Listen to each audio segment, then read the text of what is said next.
Alright, yeah, so I first met Caleb when I was living at Varsity House, summer of 2014. I was told I had the possibility of living with somebody, that they might need to cram another guy into my little room.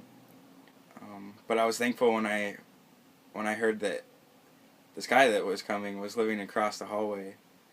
But the roommate he was supposed to live with had a panic attack when he figured out he might have to live with this cat. And so Caleb was at work and this cat was in this room across from mine all day, and the guy that was living in there, he couldn't take it, he couldn't stand it, and I'm like, well, I could live with a cat. So Caleb's cat, Marilyn, ended up moving in before Caleb actually did. So I got to meet his cat, and then later that evening I met Caleb back porch. He was dropped off by kind of a bigger redneck dude driving this Dodge pickup, and I was thankful it wasn't the other guy, and I was thankful it was Caleb who was staying in my room. And I saw these tattoos on his arms, shaved head, scraggly beard. I didn't really know what to think about him until I started to hear him talk, and I could see that his heart was filled with the Lord, and I'd never met somebody who was so willing to sacrifice his time to stop and pray. Every morning before leaving for work, he wouldn't let me leave the house without laying his hand on my shoulder and giving me a prayer to face the day. I remember hearing, just kind of rumors of what he'd been through and how he got to Corvallis. He never really blatantly told me how exactly he got here, but over just asking him questions, playing basketball, figured out he was from the East Coast and came over here and had a crazy story of traveling the roads and really just sails open, ready to be blown wherever. I was really excited to hear that he wrote a book about it, because it really shaped who he was, who he is now. And yeah, I was just really excited to see what God had brought him through and how he used this trip and his life before this trip to make him into the image of what he is today. And I was thinking of Paul when he was on trial in Rome and in front of Caesar, and he was asked to give a defense for why he'd been preaching the name of Jesus and how he had offended so many people. And his one piece of evidence was his testimony. And I think that this is what this book is, and what makes it beautiful is that it is a picture of how God can use the worst circumstances to turn dust into something that's beautiful. When I read the book,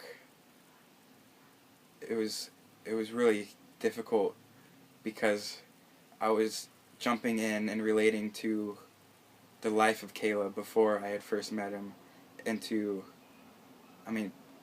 before I had first met him when he was this beautiful image. I was kind of taking a step back into time, and it was really difficult because that isn't who he is now, and it was hard to relive those moments, but it also allowed me to sympathize and relate and really know the depths of his pain and the magnitude of grace and mercy that grew him from what he went through. I thought it was great that this transformation that took place was in the setting of such beautiful country. Caleb went up and down some of the most beautiful coasts in the world. I enjoyed it the most when I could see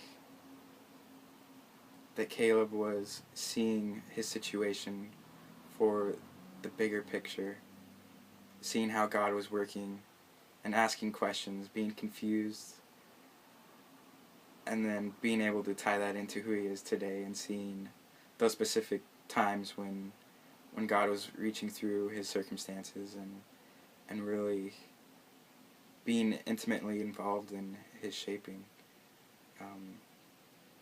Caleb was just a mound of clay, and it was cool to see through his writings how God's hand was always involved and in place, shaping that clay into what it needs to be. I hope that whoever reads this book is able to apply it to their lives. Every life is an adventure. Every testimony is powerful and strong. It's our biggest weapon and defense to the faith and the hope that we have. And we all have one. It all looks different. They're all dark, dirty, and bruised and scarred, but they're all beautiful nonetheless. And so I hope when reading,